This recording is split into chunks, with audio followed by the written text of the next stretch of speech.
Hey guys, and welcome back to our world. I'm Reagan. I'm Riley. And it's been a long time since we've done this. I know. And, it's like a year and a half, I think. Yeah, it's been a long time. A lot has happened. A lot has happened.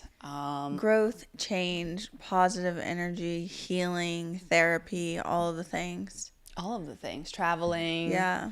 Leaning on friends, leaning on family. Getting closer to family that we weren't really close to before. Yeah. It's been quite a journey, but I think we've moved. That's also something too. Yes, we're in. You probably can't tell because the setup looks the same, but we are in a completely new apartment now. I was thinking about doing like a little, taking my camcorder and doing like a little vlog around the apartment. We should. Just to show you guys what it looks like. I think it's really vibey in here. So it would be cool to kind of do a little tour. It looks a hot ass mess in here right now, so I will not be doing that now. I just cleaned my room. It's for whatever reason, whenever we clean, well, she cleaned her room. My room is clean too. But it's the living space and everything in here, it looks crazy. And I just cleaned it 2 days ago. I swear, I clean, and then the next day you go in my bathroom and you would be like, she hasn't cleaned in a year. And I'm like, no, I just cleaned. I don't understand. Things just pile up around the house. Yeah. Me and her alternate cleaning. Yeah. But it's for whatever reason, the house will be completely spotless. Then literally an hour later, it just looks like a whole hurricane came through here. It's honestly ridiculous. You're like, what the? Yeah, where did you get all this shit from? Literally. Where did this even come from? Bags. Reagan says I have a terrible returning. No, things. she does. She does. She'll buy stuff. And then she'll be like, oh, I don't really like this, or I don't really want it anymore, whatever. We have a Target bag and a Zara bag literally sitting right there. That's been sitting there for weeks. Yeah. And she's like, oh, I'm going to return it. She's not going to return that shit. It's going to just sit there. Have faith. Have faith. There are certain things that I have faith with, but that's not one of them. So I'm just cutting my losses when it comes to that. And it's fine. There are certain things you say all the time. There are certain things that, you're good at, and there are certain things that I'm good at. And I just think that returning things is just not one of your strong suits. And that's something that you need to accept about yourself. Thank you. You're welcome. Anyways, but we just have a lot of stuff that we can talk about, that we want to talk about, and bring you guys back into our world. The last time that we recorded a podcast, I was still in college. Oh, shit, yeah. That was a long time ago. Okay, Reagan, don't make it seem like I'm old or something. Well, I mean, you are. Okay, but then again, girl. My sister will say that I'm old. I'm 27. Girl, She'll you're be pushing 30. Genuinely, don't sit over here and talk to me about age, honey. That's really rude. Wow. She'll be like, oh, Ray, you need to speed the process up. Where's your husband? Where are your kids? I'm like, leave me the alone. Seriously. Okay, well, don't be like, oh, you're getting up there. You're old. Well, you are. Girl, I'm 23. I'm not saying that you're I'm not rushing you to get married and have kids, but you're out of college, you're grown. You're going to be 24 next year, My golden birthday. Is her golden birthday. She was For born those of you February who don't 24th. know what a golden birthday is, it's basically the day that you were born is the same age that you're turning. So, I'll be turning 24 on the 24th. Yeah. Yeah. So I would have turned my birthday is June 17th. I would have turned 17 on the 17th. I didn't even know what a golden birthday was when I had my golden birthday. So this is just a new concept to me. This is it's not really a new concept. It's just well, to me, it's a new concept. Right. Yeah. Anyways, my half birthday is coming up soon. How old am I? I'm 27. My 27 and a half on December 17th. Yeah, girl. Pushing 30, whatever. Jeez. I'm a young spring chicken. I feel like I look very young. I remember one time we were at Memphis Airport. I know exactly what you're gonna say. We had literally landed in Memphis. I was literally at baggage claim in the airport, and there was this white guy who had looked at me and my sister. And typically, what you should know about me when I fly, I look a hot ass mess because I like to teleport places. So usually when we take flights, I'll take the red eye first thing in the morning. And I'm not a morning person, as you guys should know from previous episodes. I'm not a morning it's person. Stupid because everyone knows that. No, I literally cannot stand when you book flights because one, it's not even the fact that she likes to book the first flight out in the morning. It's the fact that you have to check in 24 hours in advance. And like Reagan will sit over here and wait. Girl, we get our boarding group back. We're like group C. Like that actually like irritates me, and she knows that it does. And so that's why I'm like going forward, I'm like, I'm just gonna book the tickets because she never wakes up early enough. Fly Southwest. So like to me it just never mattered. Like your seat on the plane, like it's a random seat. No, girl. Like you're not able to because then if you're C group, then you're stuck waiting it. Then you're like, you have to get the middle. No one wants a middle seat. Okay, listen, I understand because you have to check in. So like how Southwest works, for those of you that don't fly Southwest, it's not like Delta where you get to book your seat in advance, then you know that you're going to get that exact seat. Southwest is on the time that you are supposed to check in. When your plane leaves out, 24 hours the very next day, you are supposed to check in immediately. Like set an alarm. Like if your flight leaves at 12, you're setting an alarm for 11:59. Okay, Pretty like much. right there, because that's when everybody checks in. So like the quicker that you check in, the higher the boarding group you get. So you get boarding group A, boarding group B, boarding group C. Then it's like numbered like 1 through 60, A, B, C through there. So like if I'm catching a red eye flight and I'm already not a morning person, I'm not going to get up at 4 o'clock in the morning to check in for a flight. Like I'm going to check in when I wake up because just like, yeah, and it has us at the back of the plane. Well, in the middle we're at the back of seats. the plane, but I mean, we're getting there. And listen, I'm not really a Southwest girly anymore because they don't do the 2 free bags anymore, which is the only reason why I was even flying Southwest to begin with. I really think that was just stupid. Yeah. Like, who wants to fly Southwest now, respectfully? That's what I'm saying. Even the only reason that we ever flew Southwest is because of the 2 free bags. 2 free bags. Like, they don't even have, like, honey, you have to download your own movies, you know what I'm saying? Like, on your phone. Download like, they your don't own, have watch a on your phone. You don't don't get, there's no perks. The only perk that they give you, and honestly, the new snack that they started to give you, I like the old snack better, if I'm being quite honest with you. They give out, like, I don't even know what it was, but I used to like the little snack pack, like trail mix things. Little trail mix yeah, thing. and Yeah, now what do they give out I don't remember, but it's not even worth it. So yeah, I told Reagan we're done with Southwest. Yeah, we're Once done. they started charging for those bags, we said, honey, that was the only thing that kept here. me loyal. Like, and in the past, I would ride hard for Southwest. Like anytime, oh, what airline do you fly? Oh my gosh, I love Southwest. And also because their flights were like cheaper too, like cheaper, and you get like 2 free bags. Like you cannot beat that. Yeah. Like even airlines like Breeze and Frontier, like you have to pay for bags. Like, I mean, I can understand like a Delta, like it's a nicer plane. There's, like better service, like whatever you're going to get, you're going to be charging more. But I like Southwest. I love a good bargain. And now there's no bargain. So I will be flying Delta. Also, for those of you who don't know, American Airlines sucks. Okay? Oh, wow. God, I hate American Airlines. Their customer service service sucks. American Airlines. That's the thing. I haven't flown it in years. I refuse to fly American Airlines. Well, Reagan, that's not like they may have changed their service. Like no, you don't know it's that. just always delayed flights. Like there's this whole story of me trying to go to New York for my 3 years ago for my birthday. Literally, they fucked up my flight. I was supposed to get there at like maybe 11 a.m. that day. Didn't get there until 11 p.m. Was stuck in the airport the entire day on the way back.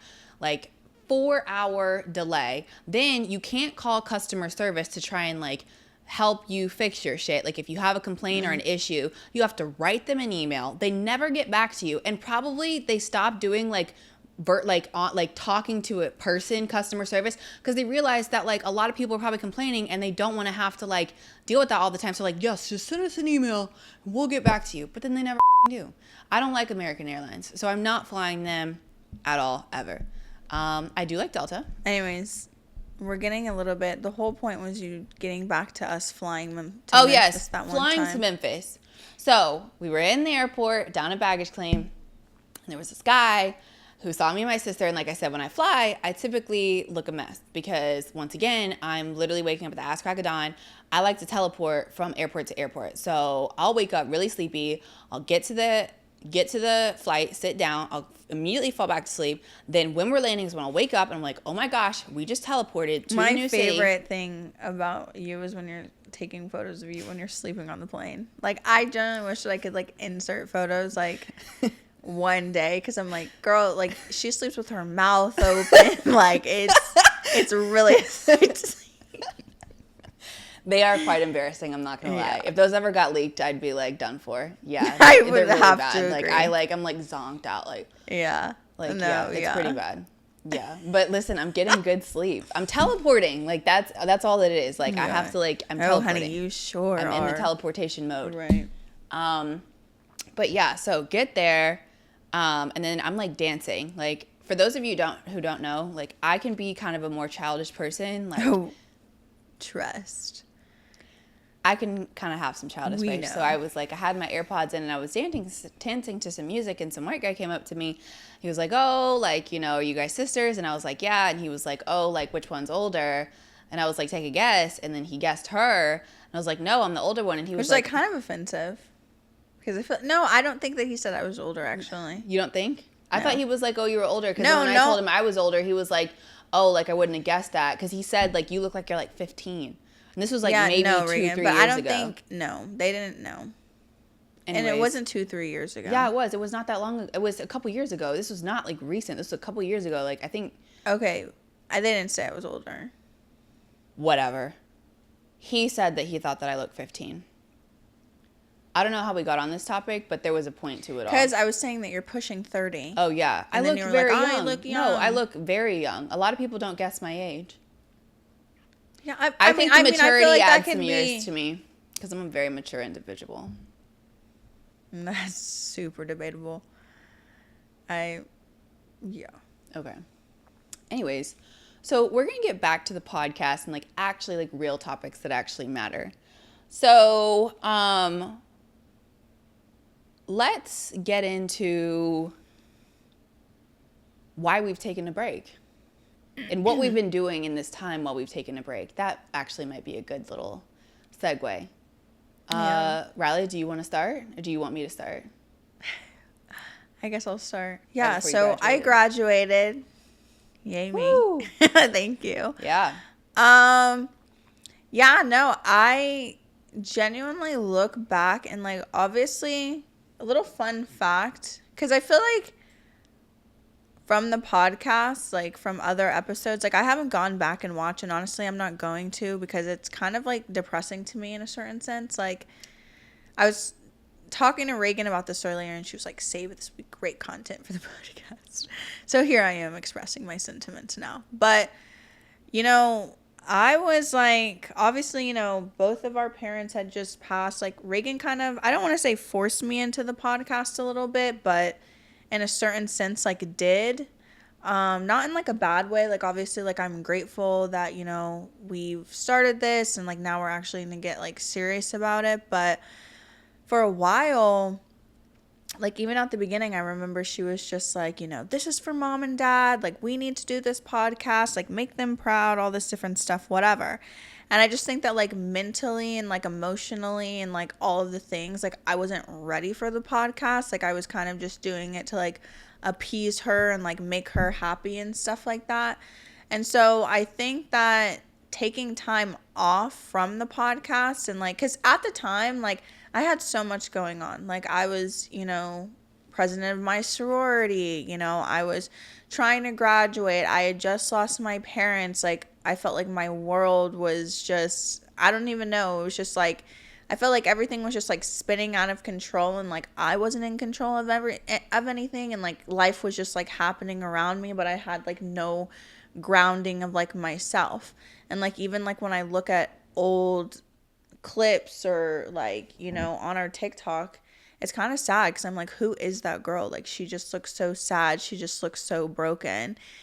And like now, you know, it's been a year and a half, and in that time I'm trying to genuinely think. A lot has gone on. I hope that you guys can tell by us being back in the podcast that we seem a little bit more happier and more healed. Took a long ass time to get here. I mean, not that this, you know, losing your parents is something that you'll ever heal from, But just knowing where I was a year and a half ago and looking and knowing where I am today, like I'm confidently better. But I do go to therapy.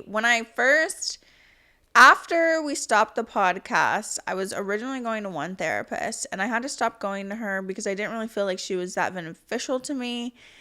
She was having me doing like a lot of like letter writing and like triggers and like, grief therapy. And, I feel like everyone around me was telling me like, oh, you should go to therapy. You should do X, Y, and Z. And so I kind of went even just I feel like a lot of things that I did during that time was just to accommodate other people.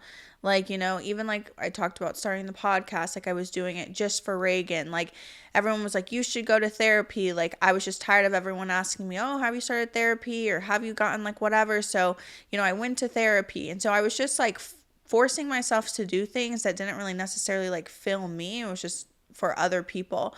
And so like during that time, like I stopped going to my first therapist and, I kind of at a certain point, started to struggle a little bit with my own mental health. In the past, I've never struggled with mental health issues or like any type of like depression or anxiety, like whatever. But like there was a good amount of time that I generally I didn't feel like myself. And I just felt like life was happening, but like I wasn't happy. And, everyone was like telling me, I need to do X, Y, and Z and da da da da. And so I kind of just one day, I guess, got a grip on my life and turned things around for the better. And, but yeah, I think that during that year and a half, like I did suffer in silence for like a really long time. And I think that depression and anxiety is like obviously like, more of like a sensitive topic, but it's like so relatable. And like honestly, like being post grad sucks. And like not even just like from like losing mom and dad and like all of that different stuff, like genuinely like even all of my friends, like everyone is just going through a season. Like I don't know a single person who is just like thriving and just like living well. Like everyone is just trying to figure it out and whatever. And so I think that it's just like so much has happened in like this year and a half, but like I think that like I'm finally just not like feeling like broken and like defeated all the time. Like I feel like, I have a sense of great quality people in my life. And that's one thing that I'll genuinely say. I have the best friends in the entire world and I would not trade them for anything. And, I just love the environment. Like I love that like how everyone has like rallied behind us and like how like your friends are also like I'm close with them and how like my friends, like you're close with them. Like you have your own personal relationship with my friends. I have my own personal relationship with like your friends. Like I feel like everyone loves just like the Reagan and Riley brand, like I don't know, but I'm just, what I'm saying? But it's just like just good, genuine, authentic people. And people like that are really, really hard to come by. And so, I'm glad for the family and the friends that like we've built and like just been able to like stay connected to. And I think that, we've been on quite a journey. Oh, also another thing, a little update too as well.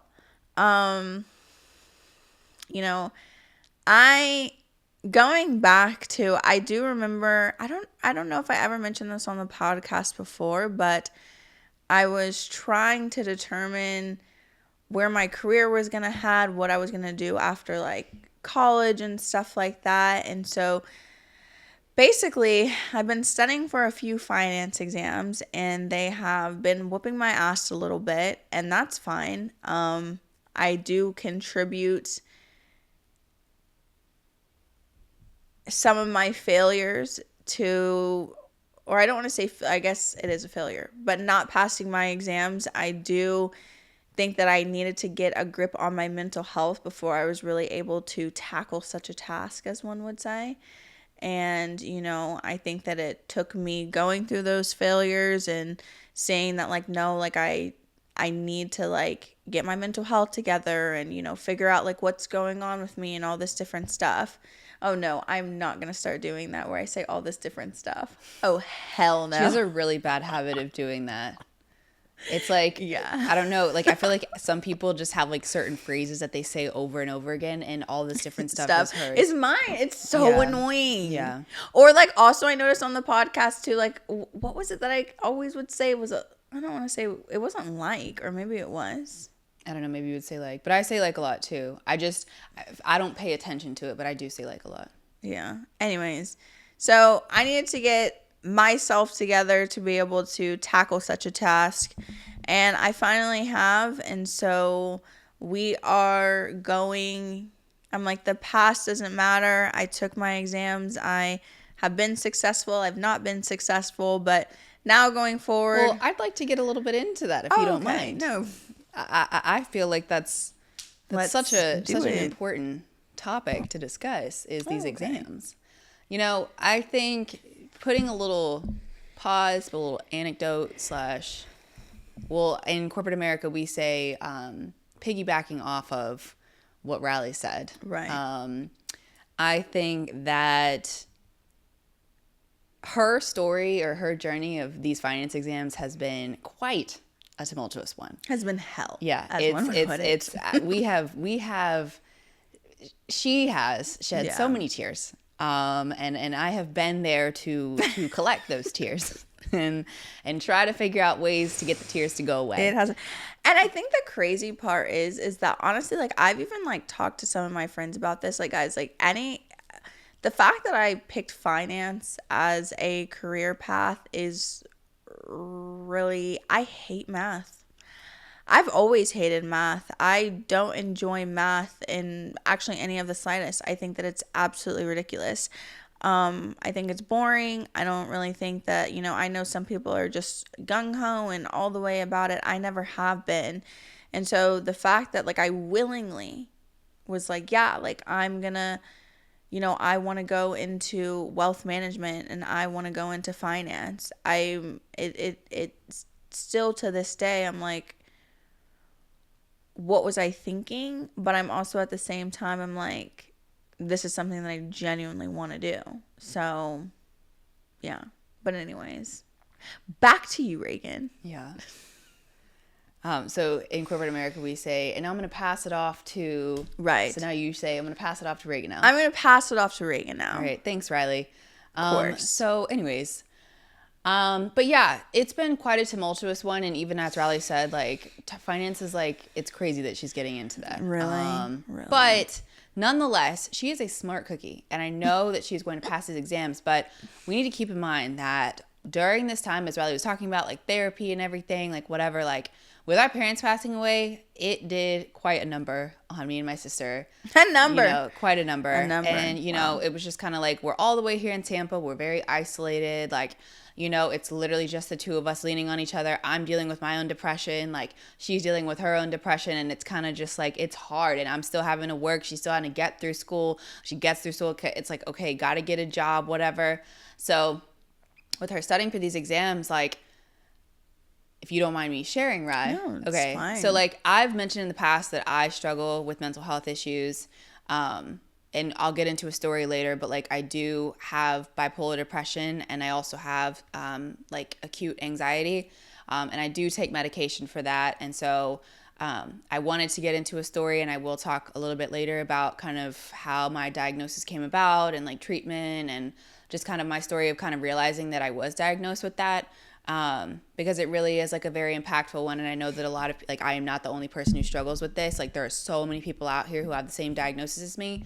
But yeah, and I think like also too, like mental health issues, like do run in our family, like, whether that be depression or having anxiety or, just, there's just a lot of I just stuff. think they run in general, just like, I think that life gets hard. And like, obviously, like I've never struggled with any like mental health issue a day in my life. Like it really wasn't until like, and it took me a while to even realize that anything was like, yeah, I was trying to tell her like with me. For a while, like, I don't want to say wrong, but like she needed some help. Yeah. And I was trying to tell her for a long time. I was like, go see like a psychiatrist, like go talk to somebody, like go get a medication. Cause like my medication really does help me. And I think even for me personally, like growing up, I didn't have any mental health issues whatsoever. It wasn't until I like dealt with like really traumatic shit when I was in college that kind of forced me into this lane of like, okay, like I am not okay and I need some medication to like help get me out of this place and like stabilize me.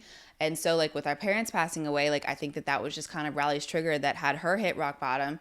And it's like, and I think for me too, like with like mental health issues, I feel like there's such like a taboo like mentality about it, but I look at it as like the same way that you can have a heart issue or have issues with your lungs, like all of these things, lungs, heart, freaking liver, all of these things are like major organs. Brain, major organs. The brain controls everything in your body. So the idea that this like you can have a heart problem and take medication for that, but then, and people are okay hearing a story like, oh, I had a stroke or something like that. Now I'm on medication, I'm having to watch my diet, whatever the case might be. Then as soon as you talk about, oh, like you have bipolar depression or you had this kind of episode or whatever, then it's like a taboo thing. But like the same way that you can damage your liver or your heart is the same way that you can damage something in the brain. Like it is the most, if outside of your heart, like those are the two most vital organs in your entire body. So the idea that there's such like a taboo, like there's like people don't want to talk about it, or it's like, oh, keep this hush hush. I'm like, why? Like you can, it's an organ, like it can get damaged and you need medication to help with the neurotransmitters and the receptors and to stabilize and balance you out so that you can live a productive life. The same way that if somebody has, I don't know, like some sort of disease, like they need to take medication for it. Same way if you have cancer, you're going to take chemo and get radiation to help fix your problem. Like we're all humans and we all go through stuff, as we said in previous episodes. So it's just like, let's take a step to realize that like we need to stop with this whole like,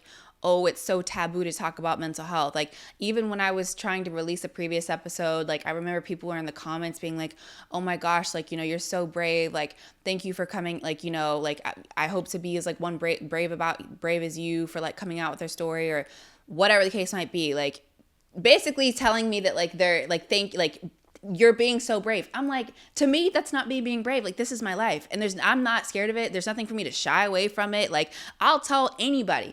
I'll meet somebody like, oh, casual conversation. Oh yeah, like I've been in a mental institution. Like I was there for a month. I was not doing well and I'm fine now and I'm stabilized and I'm here and I'm working and I'm thriving or whatever. And you too shall prosper. You too shall prosper. You too shall be okay.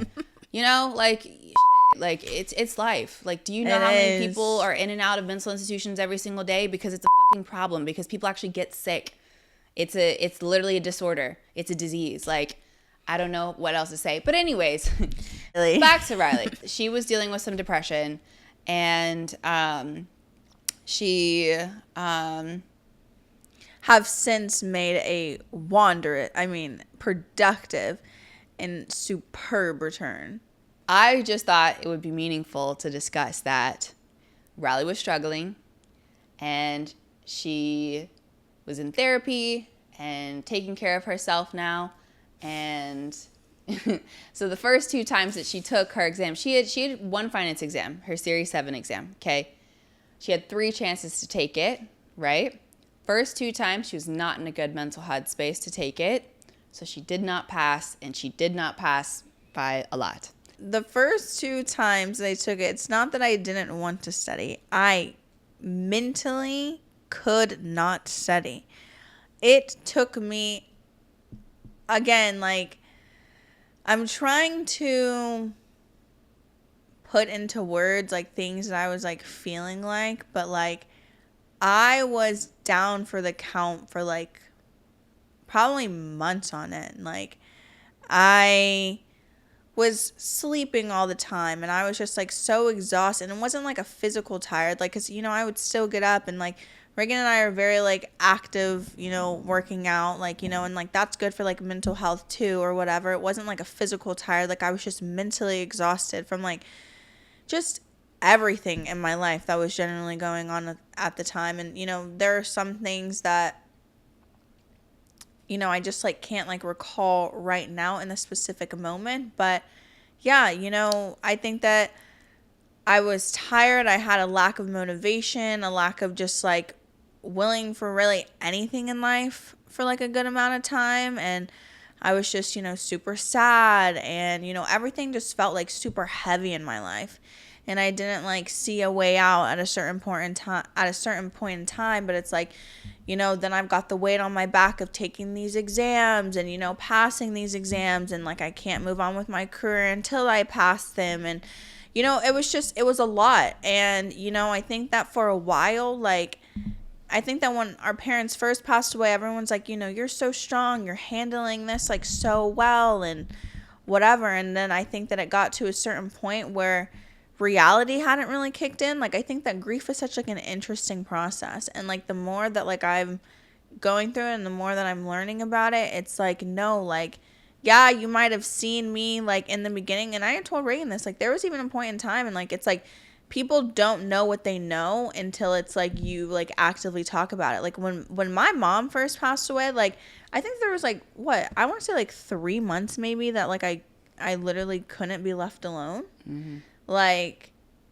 Reagan would literally have to like like if I was showering, like she would have to like be outside of my shower like while I'm in the shower. Like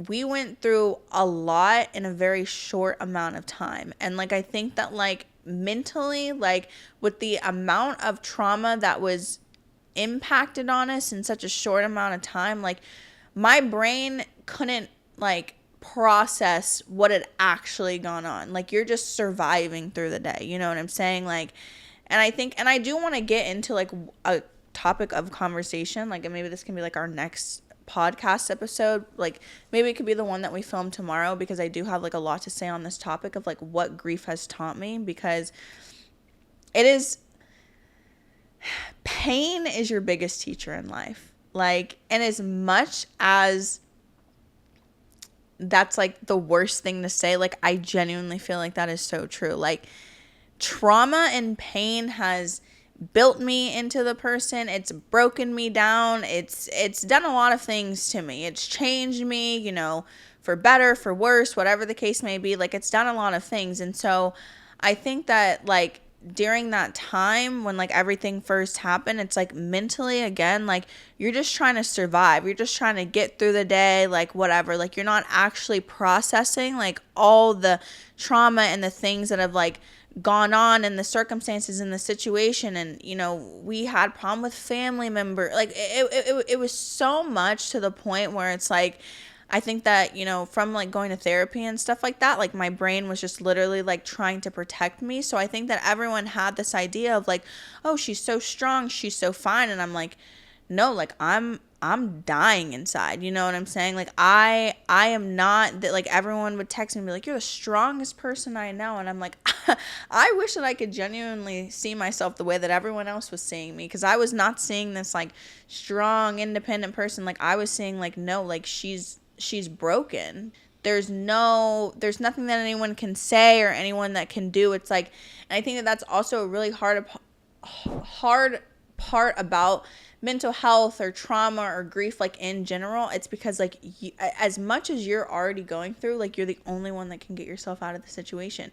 You're the only one that can make the steps to put yourself in a better situation. And so I think that it's just like it's we've literally had to like climb ourselves out of like the deepest and the darkest hole that there ever was. And like even like now, like I look back and like it's taught me so much, and it's allowed me to be of support, and it's allowed me to speak life into other people who are also, maybe not like as traumatic as like what I've experienced. And that's also another thing too. It's like, I think that the most traumatic thing that we ever will experience, like, I hope that will be is losing mom and dad. But also like before that, like we've also experienced trauma even before that happening. You know what I'm saying? Like that wasn't like the first trauma we've ever experienced in our life. And so I think that, people looked at it and like, wow, like they're handling this like really well. And like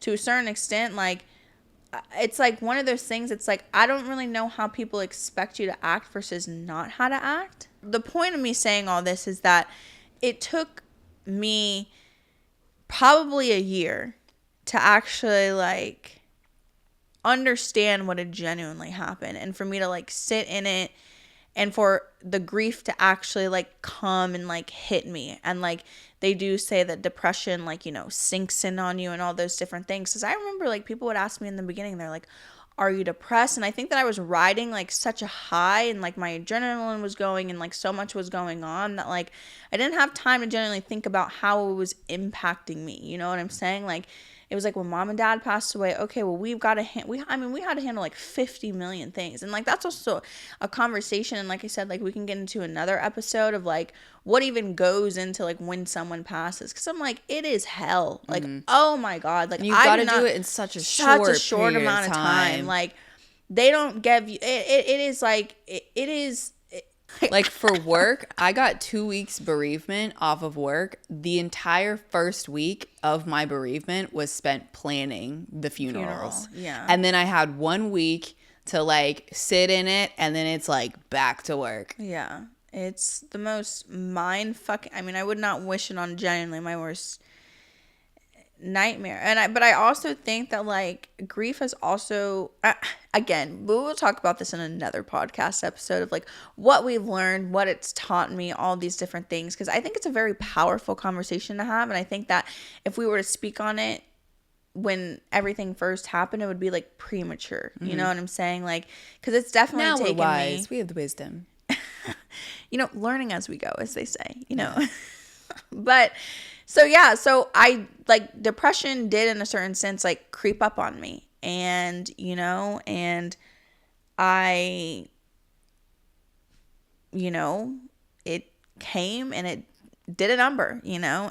And but now on the positive thing is that we are on the up, as you know, Miss Britt and I, you know, Reagan's a good friend, you know, also my friend too, Miss Virginia Britt, you know, we always say we're up. So it took some time. It's a roller coaster of emotions. But yeah, during that time, I was just trying to figure out myself. I was trying to figure out like grieving, and, you know, I decided to take on, you know, the most difficult finance exam that one could take, you know, and it kind of slapped me around a little bit. I'm not gonna lie.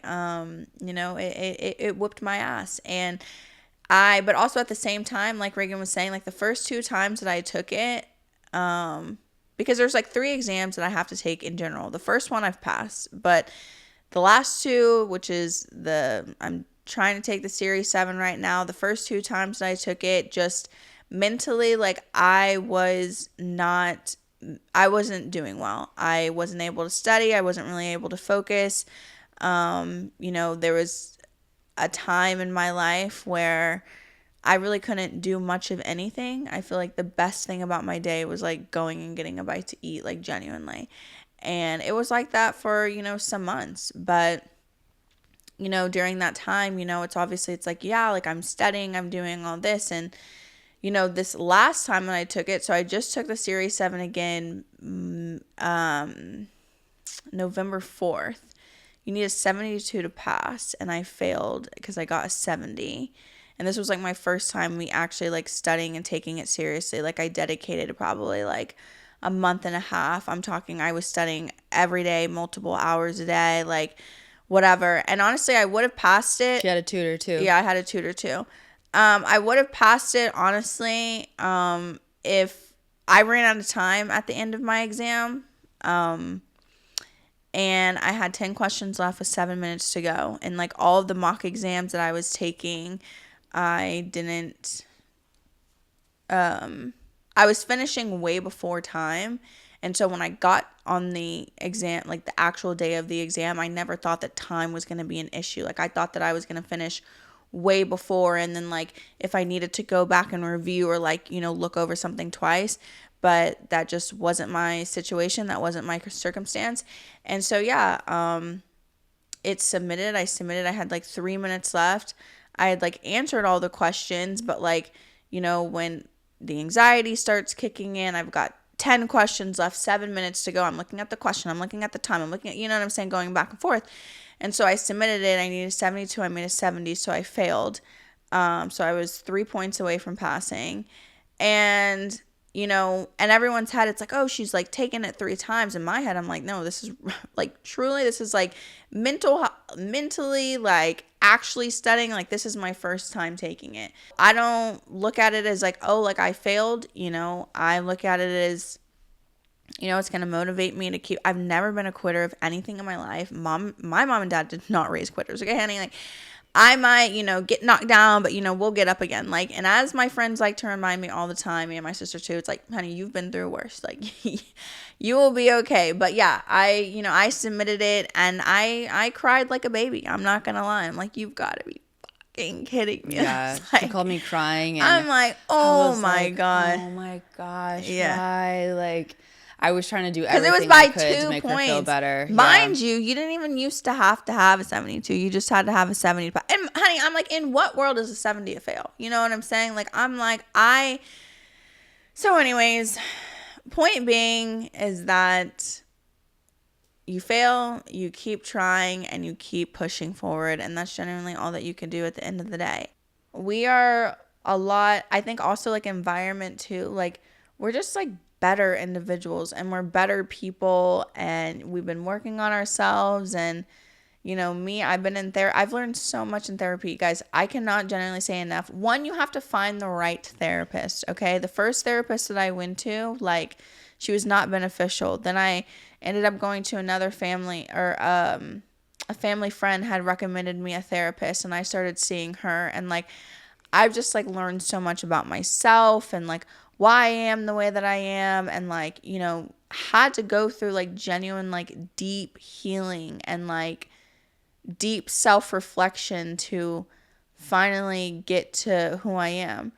And, or not even who I am, but I guess like, you know, the goal is to constantly always evolve and grow and like do all these things. But I'm like, even just like a side by side of like where we were recording, I was like 21 years old, had just lost my parents. Like, I was down bad, you know what I'm saying? Like, not to whatever, but, you know, we're in a better place. We're in a better space. We're in a better vibe. If you're out there and you're struggling, you too will be able to push through. And as I always like to say, honey, you got to be a mover and a shaker, and you've got to move with the movers and the shakers. And so, you know, if you fail something once, who cares? Get up and try again. The worst thing that you can do is genuinely give up. Keep trying until you eventually succeed. And I'm going to be living proof of that. And in a couple months from now, I'm going to come back and I'm going to be like, we passed, hallelujah, raise a toast. Where's my Chanel bag? You know what I'm saying? Like, genuinely. So, yeah. I think also too with like Riley's exams of her taking it 3 times and her not passing, she has to wait 6 months to take her exam again. And I remember she was calling me crying because she was like, I don't know what to do now. And I'm trying to like calm her down. And I'm like, okay, like I'm trying to figure out like employment opportunities for her at my company. Like, we've got family friends who are trying to figure out employment opportunities. So then she was like, you know, Ray, like it's 6 months, you know, I've got another exam to take. And, you know, we had decided, okay, well, 6 months, you can take your next exam. You've got one other one that you can take. So we're going to study for that one now. That way you can go ahead and knock this one out. Because even if she passed, she would have to take that next exam. right. And then by that time, she'll get back into studying for her Series 7. And then we're going to pass it and move on. I think the thing that she was concerned about was just the waiting period of that gap of that 6 months. But I'm like, look, bro, like, we have time. I'm working. I've got a good work-life balance, flexibility. She's studying. Like, she has some flexibility within her hours as to when she studies. And we're going to get back to this podcast because ultimately, at the end of the day, me want this podcast to take off. Like, it would be a dream of ours to be able to just sit down and talk about real issues. I love to yap. Loving. See this? That's what we love to do. And it will be like entertaining too. Like, even serious topics I feel like could be entertaining. I know, but that's also what I told Reagan too as well, because I feel like now I'm going to have a little bit more of a, what's that word?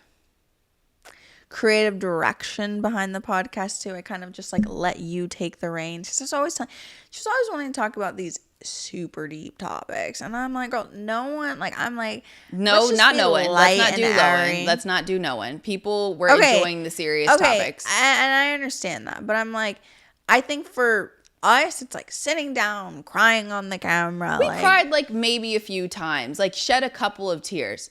Like, don't do that. No, Reagan, I think that some of them were lighthearted. We had a mix of everything, please. Okay. I did a good job balancing it out. I didn't say that you didn't. I'm just saying. Well, that's what you were implying. No, that's not what I was. You didn't even let me finish. How would you know what I was implying?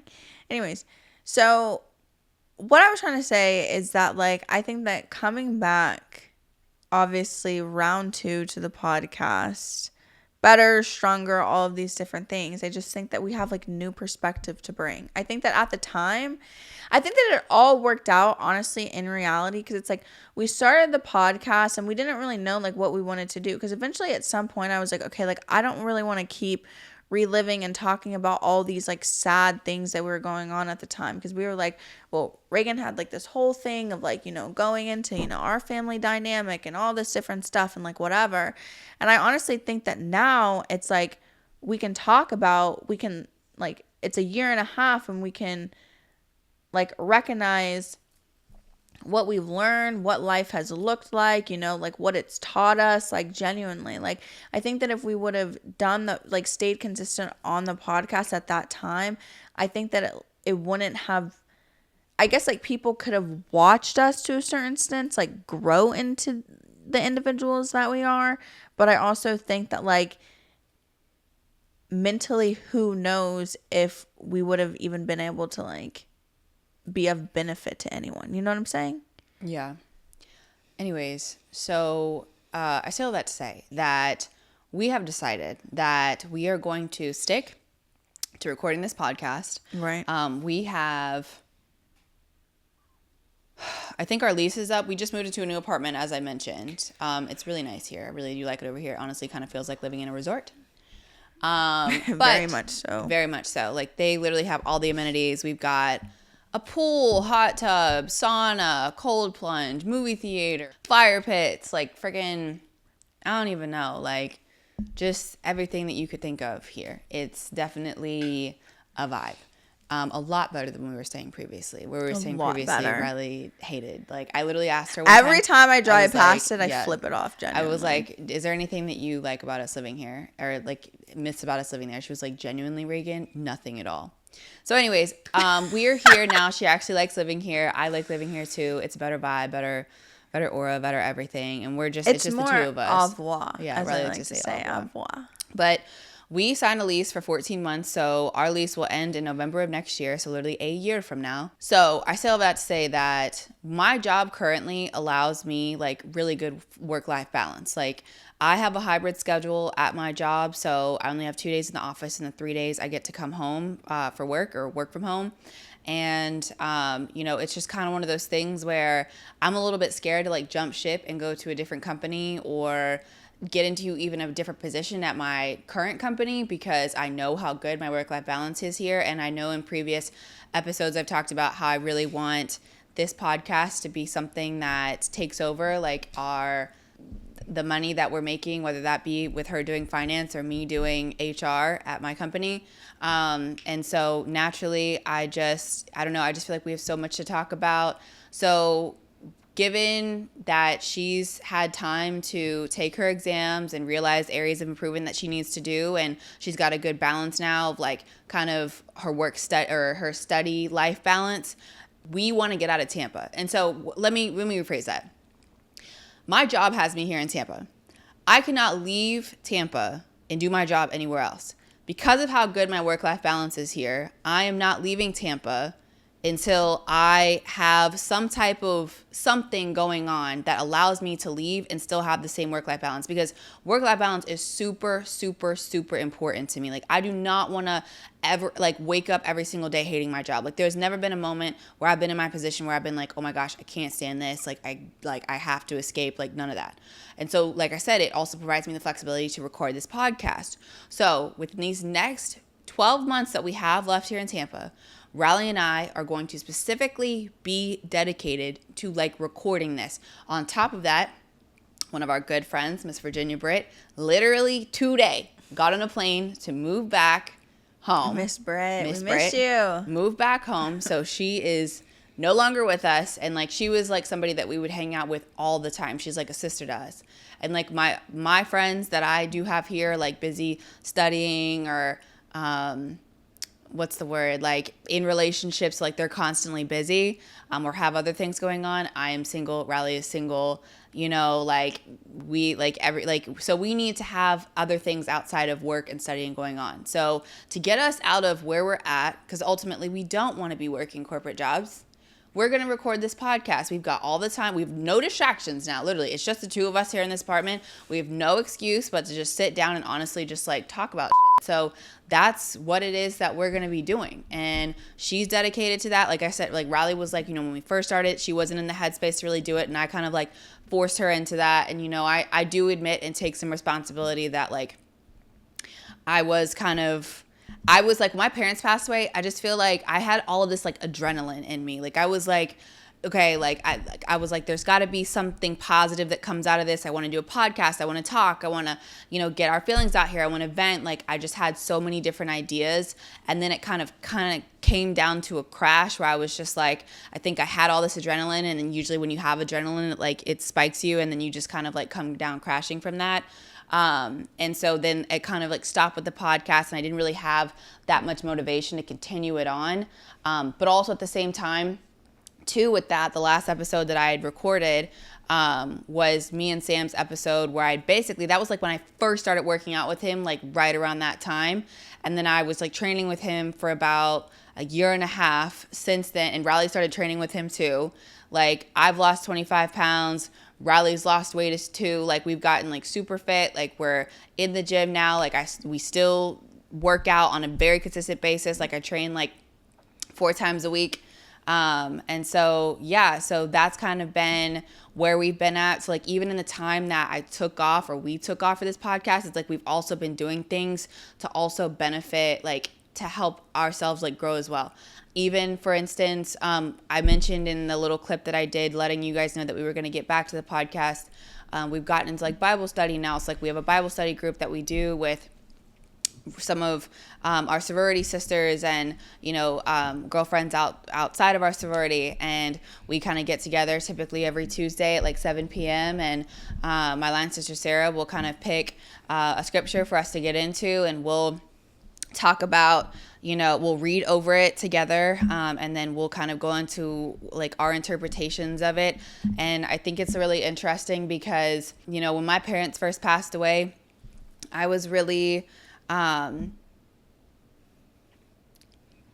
not gonna lie, like I did question God and his intentions a lot. Like me and my sister always grew up in the church and, you know, she went to a Christian academy, like when she was in high school.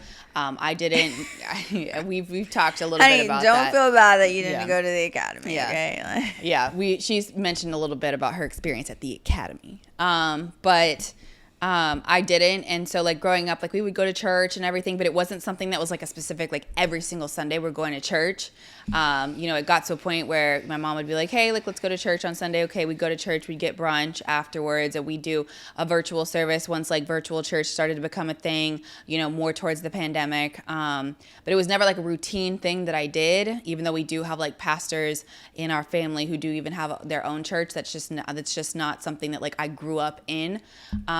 And so I've always like been a Christian. I've always acknowledged myself as a Christian, but I don't have like a formal understanding of like certain books in the Bible or certain, you know, stories of different, you know, people who are referenced, etc. I always just kind of believed that, you know, there is a higher power and everything happens for a reason and God's going to just work things out.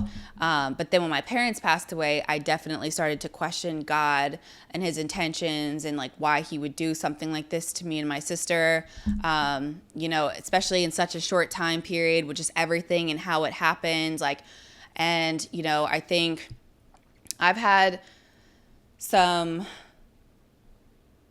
I would consider them spiritual awakenings or spiritual things that have happened to me that have definitely led me to believe that like God is real, and I can kind of see how he's like moving through. Like I was able to remain resilient throughout that situation. Yeah, that's a great way to put it. Yeah, I was able to remain resilient throughout that situation. And I think that, you know, I tried to always look at the glass half full instead of half empty. And that was just based upon my perspective. Like even in doing Bible study, like I've come to realize I look at the Bible as more of a tool. And I always talk about this during Bible studies, but I use it as a comparison tool to my life. Every disciple in the Bible goes through some type of challenging time, you know, whether that be dealing with family or, you know, an illness or, you know, some type of betrayal or something of the sort, and kind of asking like, why would this happen? Like, you know, not necessarily seeing a light at the end of the tunnel, et cetera, et cetera.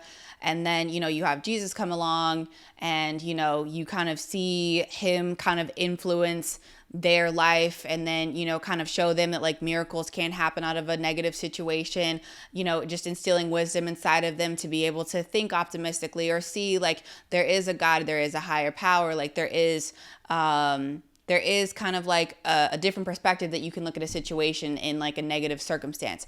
For example, in the book of Job, I think that that is a perfect representation of what Riley and I have experienced in our life. You know, I've actually watched videos on the book of Job, got into scriptures within the book of Job, and, you know, essentially this man, you know, was wealthy, had a great family, property, pretty much all the blessings that you could think of in the world. And then one day loses family, loses property, is, you know, really down bad, you know, really has nothing to his name.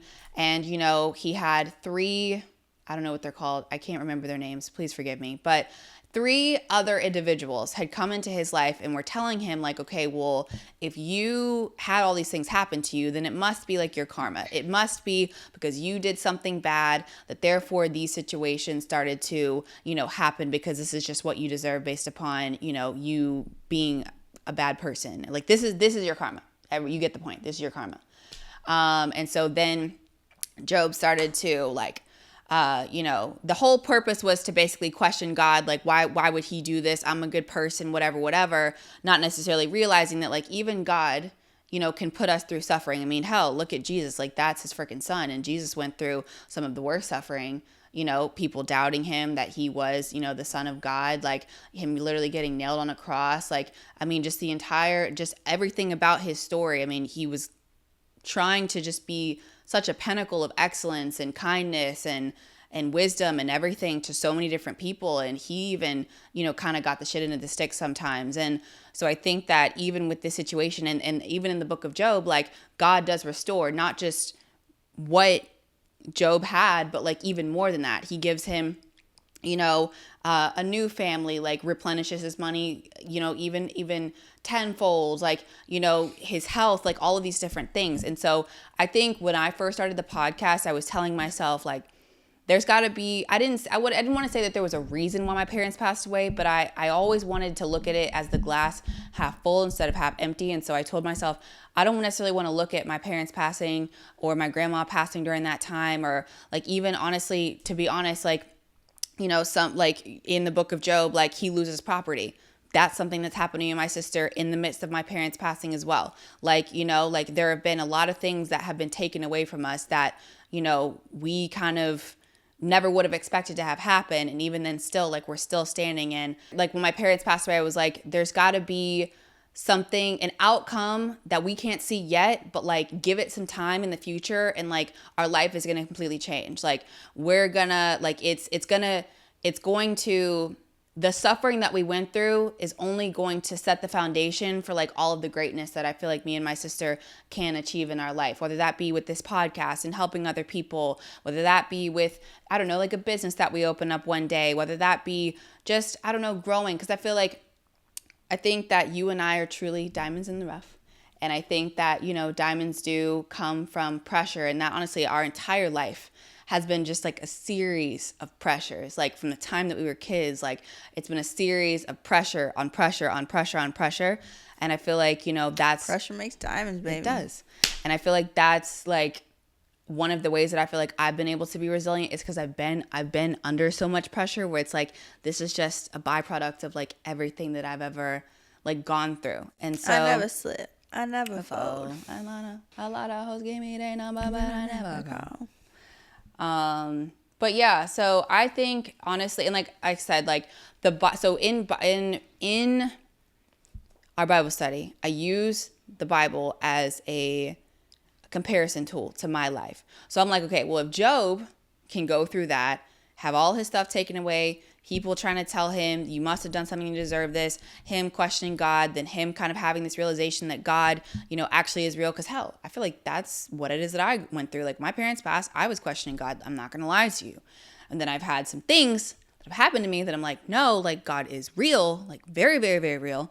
And so then, yeah, so now I'm doing Bible study and it's great. And I don't know, like I wouldn't be here even then still with my parents passing and me losing 25 pounds and in the gym and like having a better headspace and just bouncing back. Like I am T. We are T.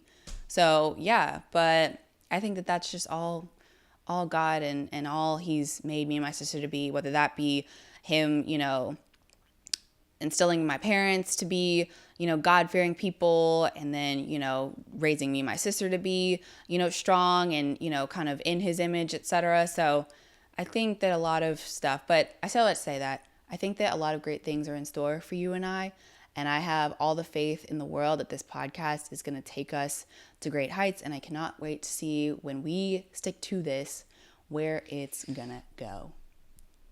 So yeah. But I think even with like the book of Job, like even Riley not passing her exams, like that's also something too. Like, it's like, really no sweat off my back. Like we've been, like people say, like we've been through worse. Like she will come out of this, and there's no doubt she will pass her exams. It's gonna be fine. We are going to be good. Like no need to worry about it.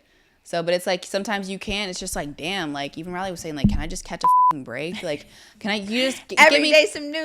No, literally. Like, can you just like give us just like an ounce of just like breath for a second? Just let me breathe.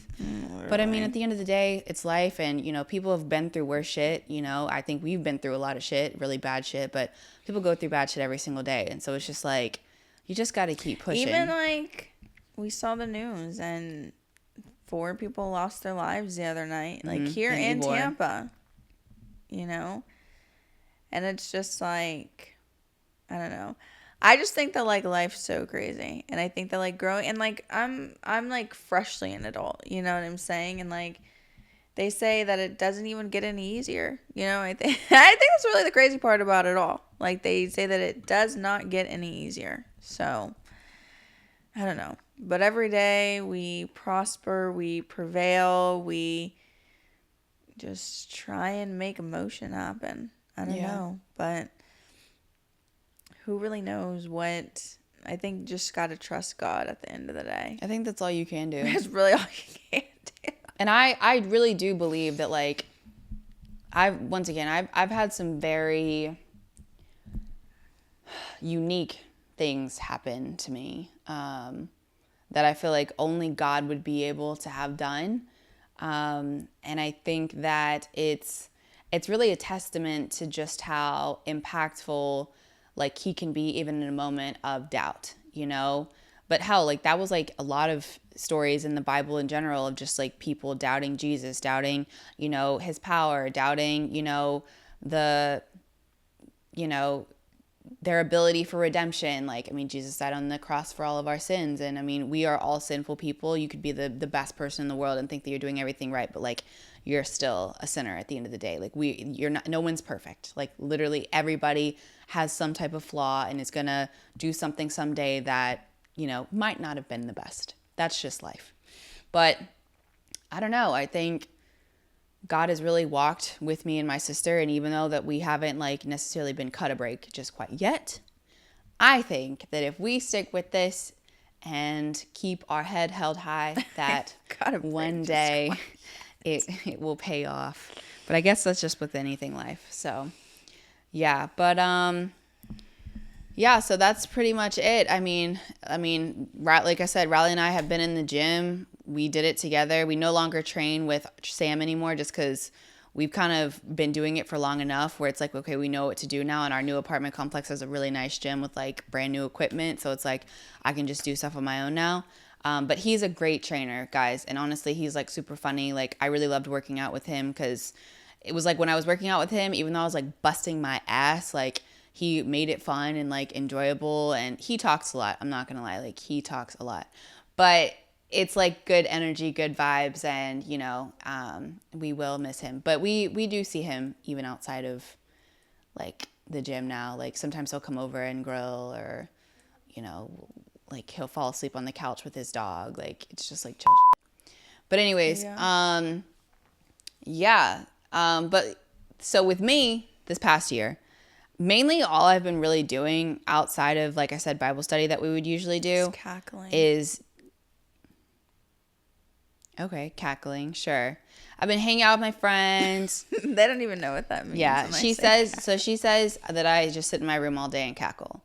Mainly because I'm like watching videos that I find funny. I'll send them to her. She does not watch them or doesn't find them funny. And we've also talked about this in previous episodes, like where your kind of humor is just like a little different. Like she'll send me videos, I don't laugh at them. But then like the videos that I send other people, like they laugh because it's like they're actually funny. Like I just think that you're a little strange. But anyways, so back to me. So I still have to say that I've been really working out very hard. I don't know if you can tell, but I've definitely slimmed up a lot. Honestly, looking at before and after pictures of myself when I started training with Sam or just even the last podcast episode to now, I'm like, wow, like I am kind of a completely new person, which is a little crazy because I think like back then when I started training with him, I didn't realize like how big I was because like I was a plump girl. Like I was a little tomato. And, so now it's like I'm not a tomato anymore, and it's crazy because like I used to be super skinny. Like even Riley was Riley's was literally just talking about the other day how I used to be like a 00 going to Delia's getting like all the skinny jeans in every single fucking color when I was in like middle school and high school. Delia's. I did. I love Delia's. I don't even know that they're in business anymore. I don't think they're in business. Ever. Yeah. But I was like super skinny. Like my entire life, I was like a toothpick. And then got on birth control, blew me up like a hot air balloon. And so then I like put on, I think I've always been somewhere between 100 and 120 pounds. I think when I was in college, the highest that I hit was 120. Then with me going on birth control, I gained 40 pounds. Then I was like 160, 165. So close to 45 pounds. And then since I've been training with Sam, I've like lost 25 pounds, but also like the majority of my weight like is still like muscle from that I built. Because honestly, like I'm strong as f***. Like I'm not trying to gas myself, but like I truly am strong as f***. Okay. So it's been really good training with him. I definitely feel like the She-Hulk for sure. And it's really good because like who doesn't want to be fit these days? Like, you know what I mean? Like, sorry. Right. But yeah, I would train with him about 4 times a week. I do like the whole protein intake, like pretty much like, me and my sister are very conscious about what we eat. Like we literally, I don't even know, man. Like we'll like anytime, any meal that we have, I'm like, okay, well, how much protein is this? Like I don't want to eat like so many carbs, like, cause I have to like count my calories. I'll take like creatine, like before this is really good brand called Sweet, and then CRE. I like the fruit punch flavored. Shake that up in a little water bottle, a little bit. And then I'll put, there's like this other, like, I forget, it's like L-tartrine or some shit like that. Anyways, I put that, it's with that. I don't take pre-workout because it makes me feel like I'm like high. And I don't like the jittery feeling. So, yeah, but take that. And then, 4 times a week and then you get after it. And then I'll do like protein shakes. After, but like typically solid core. She does. We went to 2 solid core classes this past week, but she goes a lot more. She has a membership. I love it. Solid core is a good workout. We had our cousins come into town a couple weeks ago. Yeah. And we had them do Sam's workout, and then we had them go to solid core, and both of them are boys, by the way. And I think big boys, football. So I think with Sam's workout, I tell people all the time when you go to Sam's workout, like you need to eat before, because like you're doing like HIIT workouts and like weightlifting, HIIT, like just everything of the above, and also there's really no AC in the building, so it's Tampa, Florida. It's hot as shit. No AC. Yeah, it's hot. There's only fans in there. So like if you're going in there on an empty stomach thinking that you're gonna get like an hour and a half, 2 hour workout in with him, because that's typically how long I train. It's probably about 2 hours, 2.5 hours sometimes. Like you will pass out. Like you will feel like you're gonna throw up. And I know like there's at least been 3 people that I brought to the gym with me that are like literally like, I can't do this. Like I'm about to pass out. I'm about to throw up. Like I'm nauseous, whatever. So I tell you, if you're gonna train with Sam, please eat before. Don't go on an empty stomach. But they also said that they thought solid core was harder just because it's like working out different muscles than like what men are most used to. I think solid core is a hard class in general, but I feel like it's a little bit easier for women because the way that our bodies are built, it's a little bit more women friendly, even though it's still a class that's hard as fuck. Like it never really gets any easier. But for guys, I feel like it's like on steroids for them. Like it's 10 times harder because like they're not used to working out those specific muscles that you're trying to work out. Yeah.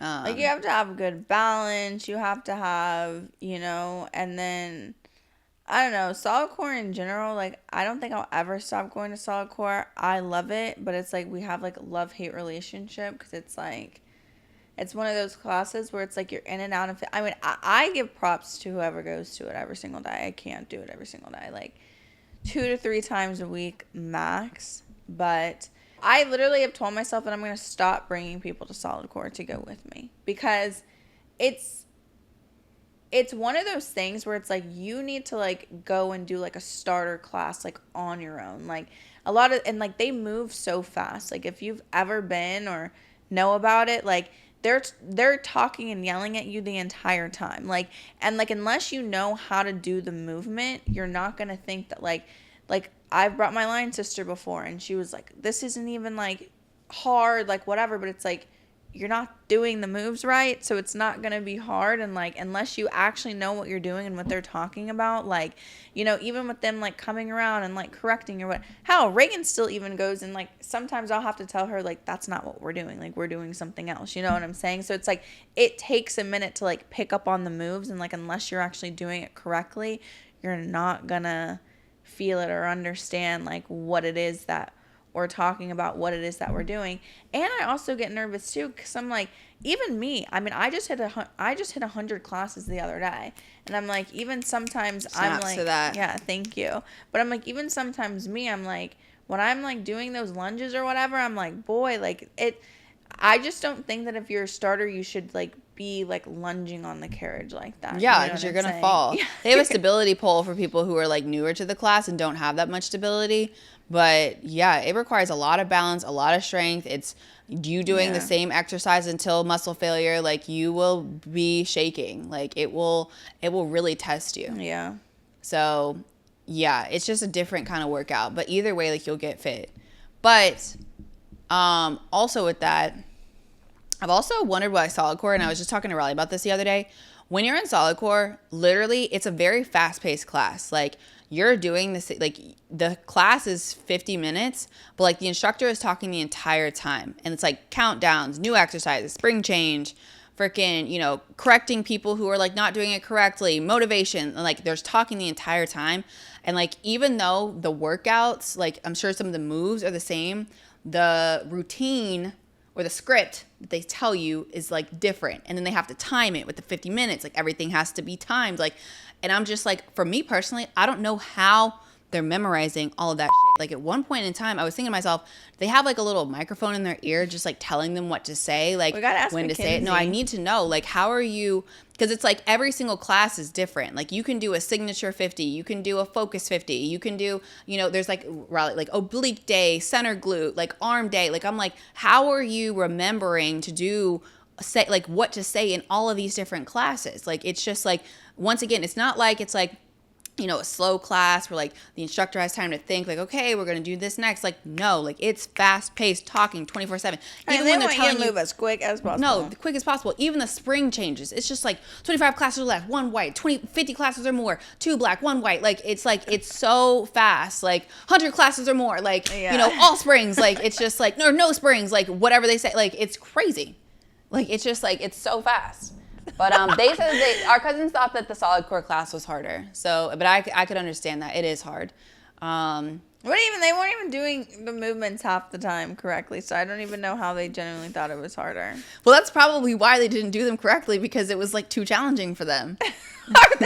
They probably couldn't even they probably didn't even have like yeah. But they left out of the class. They're like, oh no, like it was like a good class. But he was like, like that little muscle under like that muscle, like that's what you're hitting, and like we're not used to hitting that muscle.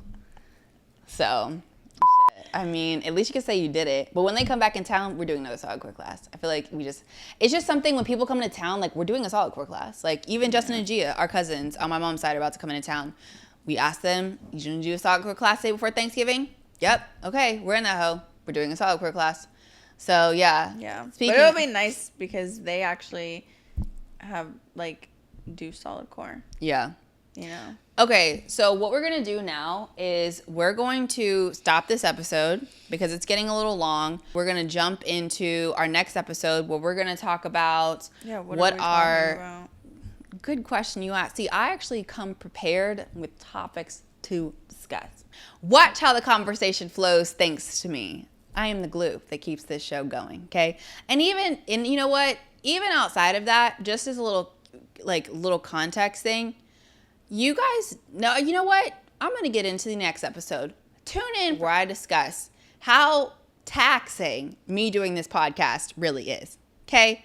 Anyways, you guys have a great rest of the day. See you back on the next episode of, I don't even know what we're going to title the next episode, but see you back next time, okay?